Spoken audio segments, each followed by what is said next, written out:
Hello everyone, मैं अविनाश आप सभी का एक बार फिर से स्वागत करता हूं अपने यूट्यूब चैनल अभी ITI क्लासेस में। आज हम आपके लिए लेकर आए हैं एक नया चैप्टर, जिसमें से कुछ महत्वपूर्ण क्वेश्चन लेकर आए हैं आपके लिए, जो आपकी परीक्षा की दृष्टि से अत्यंत ही महत्वपूर्ण एवं उपयोगी हैं। आज हम जिस चैप्टर की बात करने वाले हैं उस चैप्टर का नाम है स्ट्राइकिंग एंड होल्डिंग डिवाइस। कहने का मतलब कि चोट मारने वाले और पकड़ने वाले औजारों के बारे में आज हम डिस्कस करने वाले हैं। तो आइए देखते हैं, चलते हैं पहले प्रश्न की तरफ।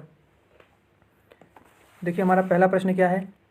पहला प्रश्न है बेंच वाइस की बॉडी बनी होती है।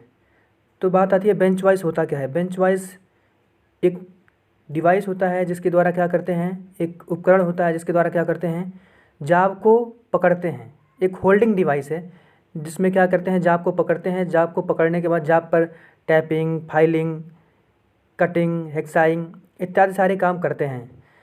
तो देखिए बात आती है कि बेंच वाइस की बॉडी बनी किसकी होती है। तो बेंच वाइस की जो बॉडी होती है वो बनती है आपकी ढलवा लोहे की बनती है या फिर ढलवा कास्ट स्टील की बनती है।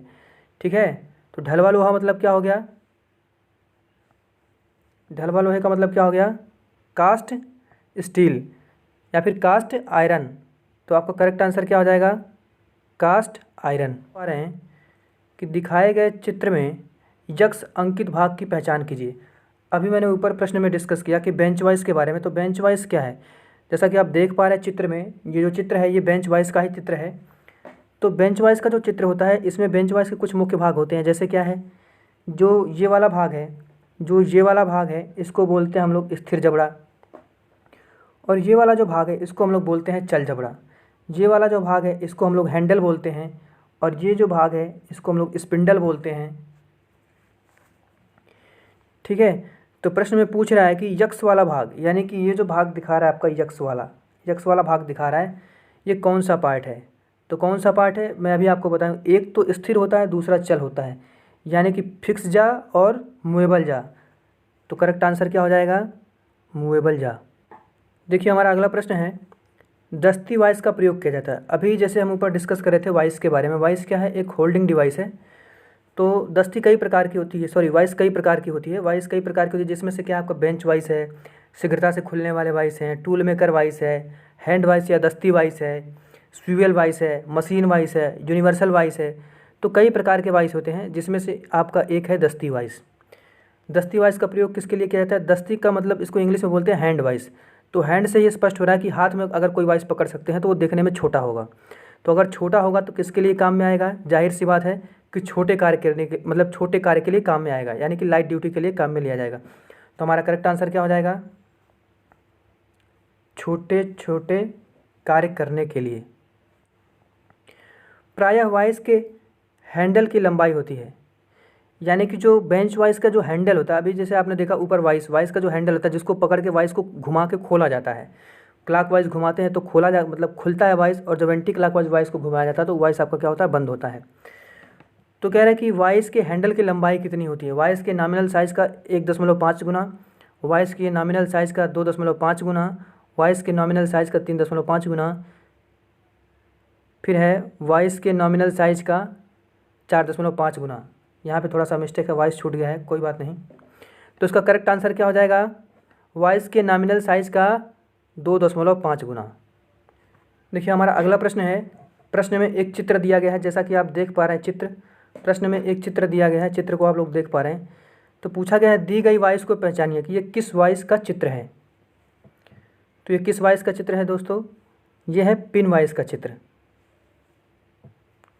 पिन वाइस का चित्र। देखिए पिन वाइस क्या होता है, छोटे छोटे जो गोलाकार व्यास वाले चीज़ होते हैं उसको पकड़ने के लिए काम में लिया जाता है। छोटे जैसे छोटे व्यास की कोई चीज़ है तो उसको पकड़ने के लिए किसको काम में लिया जाता है, पिन वाइस को। ये वाला जो भाग है इसको हैंडल बोलते हैं, इस वाले पार्ट को हैंडल बोलते हैं। ये वाला जो पार्ट होता है इसको चक बोलते हैं, और इसमें 3 जा होता है। ये क्या है जो आप देख रहे हैं इसको बोलते हैं 3 जा, यानी 3 जबड़ों वाला होता है।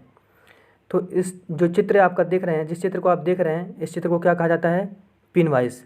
तो आपका आंसर क्या हो जाएगा, पिन वाइस। हथौड़े का साइज किसके अनुसार मापा जाता है, पिन की लंबाई, फेस के व्यास के अनुसार, हथौड़े के वजन के अनुसार, हेड की ऊंचाई के अनुसार। तो सबसे पहले आपको पता होना चाहिए कि हथौड़े का काम क्या होता है। हथौड़ा मतलब एक प्रकार का स्ट्राइकिंग टूल है, यानी कि चोट मारने वाला औजार है। तो चोट कौन सी चीज़ मारेगी जिसका वज़न ज़्यादा होगा। तो हथौड़े के साइज़ किसके अनुसार मापा जाता है, तो करेक्ट आंसर क्या हो जाएगा, करेक्ट आंसर हो जाएगा हथौड़े के वज़न के अनुसार। हैमर या अपने प्रश्न की तरफ बढ़ते हैं।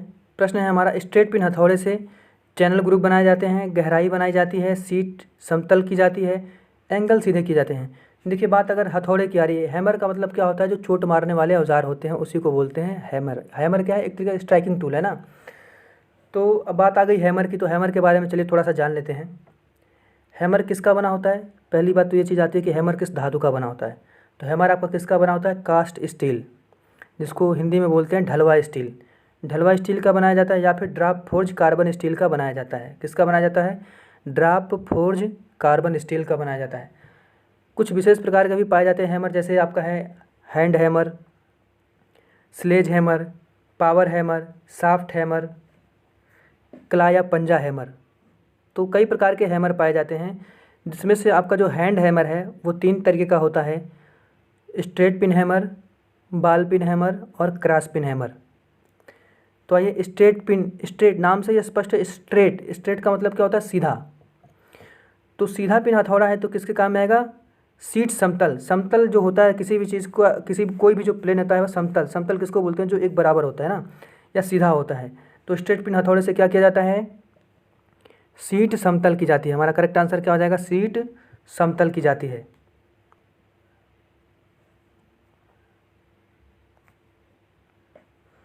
अगला प्रश्न है, हैमर का वह प्रकार जिसका वजन 3 से 9 किलोग्राम तथा जिसमें लकड़ी का लंबा हत्था लगा होता है, जो कि फोर्ज शाफ्ट में प्रयोग किया जाता है। हथौड़े में सबसे ज़्यादा वजन का अगर कोई हथौड़ा होता है जिसका वजन कितना होता है, 3 से 9 किलोग्राम।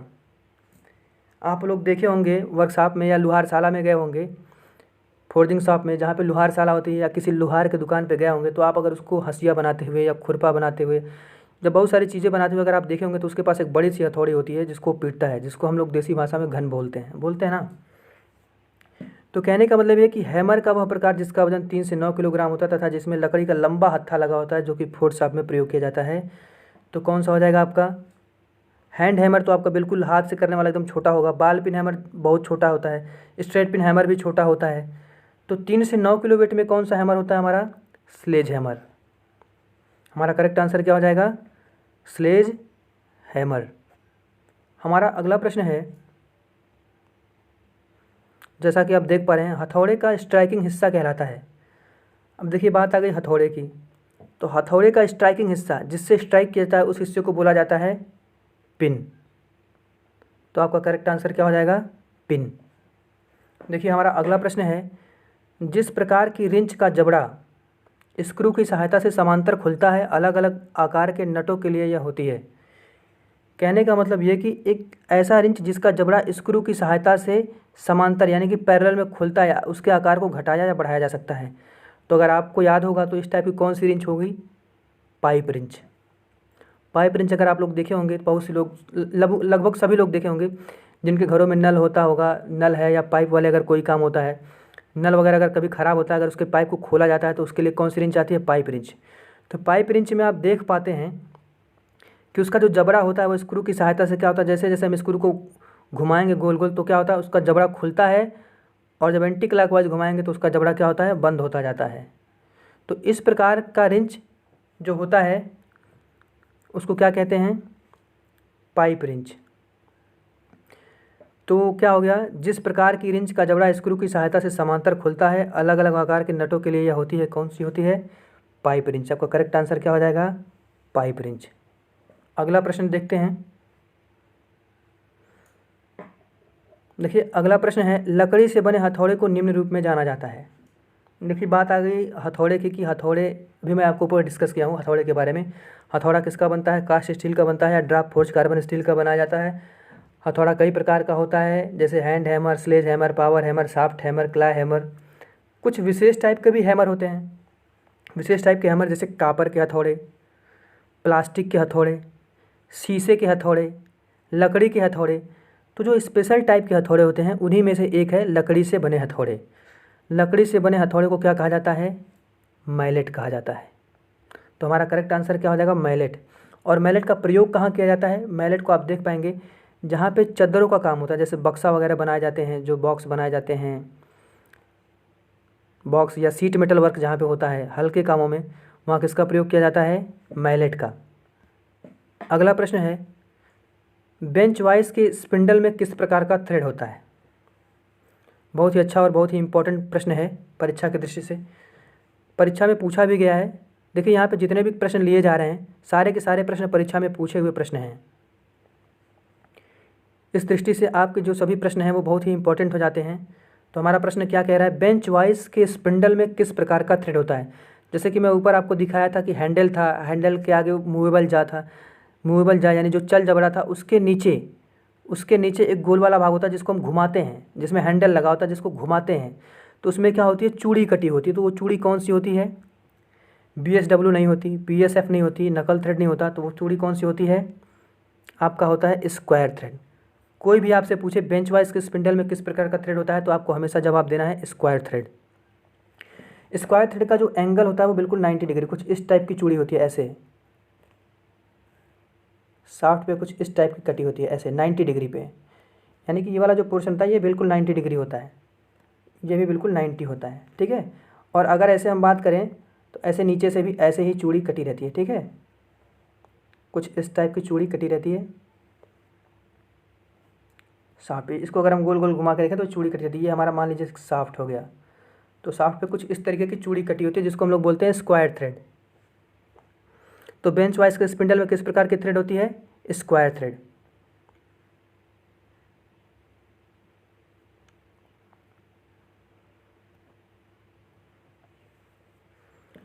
हमारा अगला प्रश्न है, बेंच वाइज द्वारा विनिर्दिष्ट किया जाता है, यानी कि बेंच वाइज को किसके आधार पे स्पेसिफाइड किया जाता है? तो किसके आधार पे?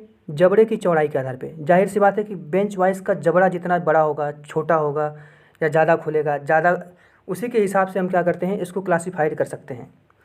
अन्यथा अगर हम उसके चल भाग अचल भाग को करें तो चल भाग, अचल भाग या स्पिंडल, ये सारे बेंच वाइसेस में लगभग सेम होते हैं। तो इस आधार पे इनका क्लासीफाइड नहीं किया जा सकता। तो कह रहा है कि बेंच वाइज द्वारा विनिर्दिष्ट किया जाता है किसके द्वारा? जबड़े की चौड़ाई, जिसका जबड़ा जितना चौड़ा होगा उस आधार पे बेंच वाइज को विनिर्दिष्ट किया जाता है या स्पेसिफाइड किया जाता है। तो हमारा करेक्ट आंसर क्या हो जाएगा? जबड़े की चौड़ाई। इंजीनियर्स के हथौड़े का भार जो कि मार्किंग के उद्देश्य से उपयोग किया जाता है, कहने का मतलब ये कि जो बेंच वाइज होता है तो उसको हम बोलते हैं इंजीनियरिंग वाइज बोलते हैं, पहली बात। अब बात आ गई इंजीनियर्स के हथौड़े का भार जो मार्किंग के उद्देश्य से उपयोग किया जाता है। मार्किंग, जाहिर सी बात है, मार्किंग क्या होता है? मार्किंग में रेखाएं खींची जाती हैं, ठीक है। जो भी हमारा नाप होता है या जो भी हमारी ड्राइंग होती है, इंजीनियरिंग ड्राइंग में जो भी हमको ड्राइंग मिलती है उसके अनुसार हम क्या करते हैं? मार्किंग करते हैं। तो मार्किंग करने के लिए हथौड़ा कौन सा चाहिए? जाहिर सी बात है, मार्किंग करने के लिए हथौड़ा जितना हल्का होगा उतना ही अच्छा होगा। अगर हथौड़ा भारी होगा तो क्या होगा? अगर हम मार्किंग करेंगे तो जब भी हथौड़े से प्रहार करेंगे तो हमारा जो लाइन है वो ज़्यादा गहरा हो जाएगा। ज़्यादा गहरा होने से क्या हो जाएगा? जाब की जो एक्यूरेसी है वो क्या हो जाएगी? ख़त्म हो जाएगी। तो इंजीनियर्स के हथौड़े का भार जो मार्किंग के उद्देश्य से उपयोग किया जाता है या सर्वाधिक प्रयोग होता है, तो वो आपका कौन सा है? 250 ग्राम का हैमर। हमारा अगला प्रश्न है, आम तौर पर किस धातु का उपयोग हथौड़े बनाने के लिए किया जाता है? देखिए, जैसे कि अभी हम ऊपर डिस्कस कर रहे थे कि हथौड़ा बनाने के लिए किसका प्रयोग किया जाता है। तो हथौड़ा बनाने के लिए मैं आपको बताया हूँ कि 2 तरीके का यूज़ किया जाता है मेटल। कौन कौन सा? एक तो बनाया जाता है आपका कास्ट स्टील, दूसरा क्या है? Draft forge carbon steel. Draft forge carbon steel. और पहला मैं आपको क्या बताया था ऊपर? Cast steel. कास्ट स्टील की हिंदी क्या हो जाएगी? ढलवा लोहा। सॉरी, कास्ट स्टील की हिंदी क्या हो जाएगी? ढलवा स्टील। तो आपका करेक्ट आंसर क्या हो जाएगा? ढलवा स्टील। देखिए, हमारा अगला प्रश्न है, मृदु क्लैंप। मृदु क्लैंप को बेंच वाइज में सीट मेटल के क्लैंपिंग में प्रयोग किया जाता है क्योंकि मृदु क्लैंप, कहने का मतलब मृदु क्लैंप जो जबड़ा होता है, जिसको पकड़ा, जो जबड़ा होता है हमारा बेंच वाइज का, तो जबड़े में, जिस जबड़े में हम जाब को पकड़ते हैं, कहने का मतलब जो हमारा बेंच वाइज का जबड़ा होता है वो मृदु यानी सॉफ्ट क्लैंप क्यों प्रयोग किया जाता है? क्यों प्रयोग किया जाता है? वह टूटन को रोकता है? नहीं, बिल्कुल नहीं। वह घिसाव को रोकता है? बिल्कुल नहीं। वह उच्च यथार्थता देता है? ये भी नहीं। तो कहने का मतलब उसका जो प्रयोग करने का मुख्य मोटिव है वो क्या है कि वह दाब के निशान को रोकता है। बेंच वाइस में जब भी हम जाब को बांधते हैं, अगर हमारा जाब नरम धातु है या कुछ नरम है या सॉफ्ट है, तो अगर हम उसको टाइटली बांधेंगे तो उसमें क्या हो जाता है, साट पड़ जाते हैं, साट पड़ जाते हैं, ठीक है। तो क्या होता है, जो कि हमारे जाब की दृष्टि से या एक्यूरेसी की दृष्टि से अच्छा नहीं माना जाता। तो इसके लिए कौन सा क्लैंप प्रयोग करते हैं, मृदु क्लैंप। तो कहने का मतलब यह है कि मृदु क्लैंप को बेंच वाइस में सीट मेटल के क्लैंपिंग में प्रयोग किया जाता है, क्योंकि वह दाब के निशान को रोकता है। तो करेक्ट आंसर क्या हो जाएगा, दाब के निशान को रोकता है। राउंड जाब को पकड़ने के लिए बहुत ही अच्छा प्रश्न है, 2018 एनसीईआरटी में पूछा गया प्रश्न है। राउंड जाब को पकड़ने के लिए निम्न में से किसका प्रयोग किया जाता है। राउंड जाब का मतलब गोलाकार जाब, कोई बेलनाकार जाब हो उसको पकड़ने के लिए किसका प्रयोग किया जाता है। अब बेंच वाइस में अगर कोई समतल चीज़ है, समतल चीज़ में अगर हम किसी गोल चीज़ को पकड़ेंगे तो क्या हो जाती है, वो स्लिप हो जाती है। तो स्लिप हो जाएगी तो क्या होगा, हमारा जाब कहीं टेढ़ा कट जाएगा, कहीं तिरछा कट जाएगा, कहीं टूट जाएगा, तो एक्यूरेसी ख़त्म हो जाएगी। तो उसके लिए किसका प्रयोग किया जाता है, राउंड जाब को पकड़ने के लिए किसका प्रयोग किया जाता है, वी ब्लॉक का क्लैंप के साथ। करेक्ट आंसर क्या होगा, वी ब्लॉक का क्लैंप के साथ। वी ब्लॉक देखिए बिल्कुल ऐसे वी शेप में होता है, ऐसे वी शेप में होता है आपका, इसमें ग्रूव भी कटे होते हैं, कुछ ऐसे इस टाइप का होता है, ठीक है। ये आपका वी ब्लॉक होता है। तो गोलाकार जो जाब होता है उसको किस में पकड़ते हैं, इसमें रखेंगे। ये जो भाग है इसमें हम क्या करेंगे, बेलनाकार जाब को रखते हैं, ठीक है। बेलनाकार जाब को रख के इधर ऊपर से नीचे से लगा के क्लैंप द्वारा टाइट कर दिया जाता है, ठीक है। क्लैंप द्वारा टाइट कर दिया जाता है। तो राउंड जाब को पकड़ने के लिए निम्न से किसका उपयोग किया जाता है, वी ब्लॉक क्लैंप के साथ। चित्र में दर्शाए गए उपकरण का नाम है। अब देखिए ध्यान से पहचानिए कि ये कौन सा चित्र है और किस वाइस का चित्र है। देखिए आपको दिख रहा होगा चित्र में, ये वाला भाग जिसको मैं बताया था इसको बोलते हैं हैंडल। ये जो गोल वाला भाग जिसमें थ्रेड कटा है इसको बोलते हैं स्पिंडल। यही स्पिंडल है जिसमें स्क्वायर थ्रेड कटा होता है। अब देखिए ये जो ऊपर वाला भाग आप देख पा रहे हैं, ऊपर वाला, इसी को बोलते हैं चल जबड़ा, क्योंकि ये मूव कर सकता है। और नीचे वाला जो भाग है इसको हम लोग बोलते हैं फिक्स जा या फिक्स जबड़ा, स्थिर जबड़ा, ये मूव नहीं कर सकता।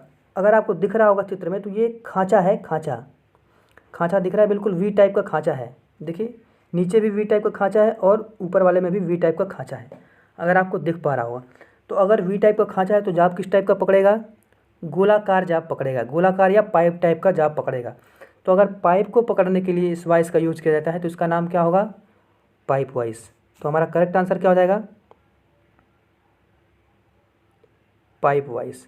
हमारा करेक्ट आंसर क्या हो जाएगा, पाइप वाइस।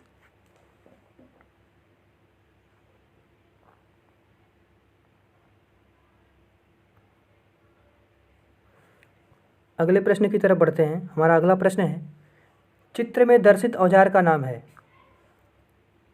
जैसा कि आप चित्र में देख पा रहे हैं, वाइस में कोई मतलब अलग से अरेंजमेंट नहीं है। वाइस जो आप देख पा रहे हैं इस वाइस में कोई अलग से अरेंजमेंट नहीं है। तो आपको कौन सा वाइस है, देखिए नॉर्मल दिख रहा है। इसमें एक ये जो नट लगा हुआ है इसको बोलते हैं विंग नट। इसको हम जब क्लॉकवाइज घुमाएंगे तो जो इसका जबड़ा है, ये वाला पोर्शन जो इसका जबड़ा है वो क्या होता है, जब क्लॉकवाइज घुमाएंगे तो बंद होता है और एंटी क्लॉकवाइज घुमाएंगे तो खुलता है। तो ये छोटा सा वाइस है जिसको हाथ से प्रयोग किया जा सकता है। तो इस वाइस को क्या बोला जाता है, हैंड वाइस। तो दर्शित चित्र किसका है, हैंड वाइस का। दर्शित चित्र किसका है, हैंड वाइस का। तो करेक्ट आंसर क्या बनेगा, हैंड वाइस।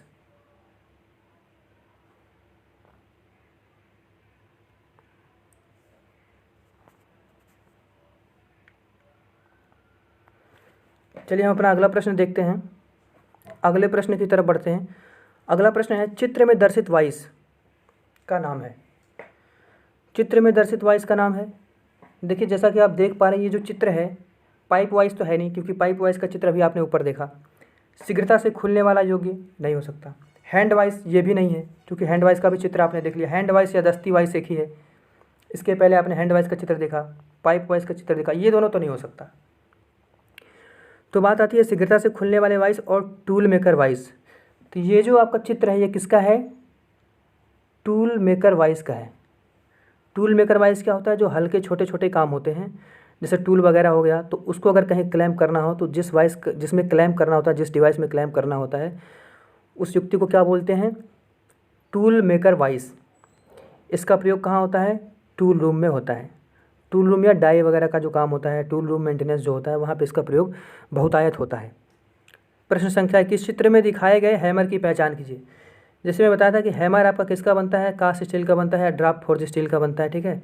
हैमर आपके कई तरीके के होते हैं, hand hammer, sledge hammer, power hammer, soft hammer, claw hammer, कुछ विशेष टाइप के भी होते हैं जैसे copper hammer, plastic hammer, lead hammer, wood hammer, तो बहुत टाइप के आपके हैमर होते हैं।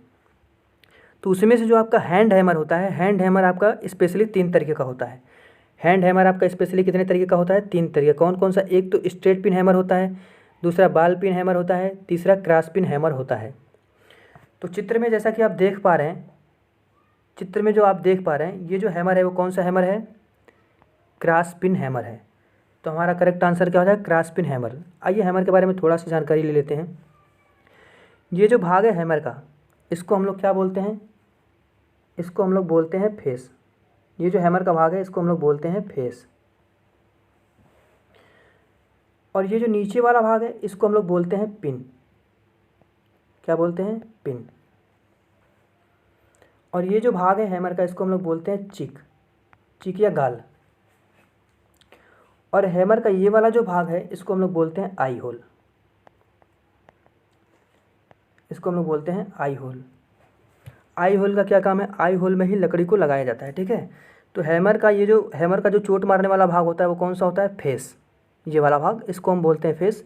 इस वाले भाग को बोलते हैं चिक, इस वाले भाग को बोलते हैं पिन, और इस वाले भाग को बोलते हैं आई होल। तो मैक्सिमम हैमर में जो फेस होता है, आई होता है, या फिर उसका चिक, वो फेस तो लगभग थोड़ा सा एक जैसा होता है, लेकिन जो हैंड हैमर है उसको अगर क्लासीफाइड किया जाता है 3 प्रकार में, स्ट्रेट पिन हैमर, बाल pin hammer, cross pin hammer, तो किसके माध्यम से? उसके पिन के हिसाब से उसको क्लासीफाइड किया जाता है। तो इसका पिन कैसा है? क्रॉस टाइप का। अगर इसको आप बढ़ाएंगे, ये वाली लाइन जो है इसको नीचे की तरफ बढ़ाएंगे, फिर इस वाली लाइन को नीचे की तरफ बढ़ाएंगे, तो आगे जाके कट मारेगा। तो किस टाइप का हैमर है? Cross pin hammer.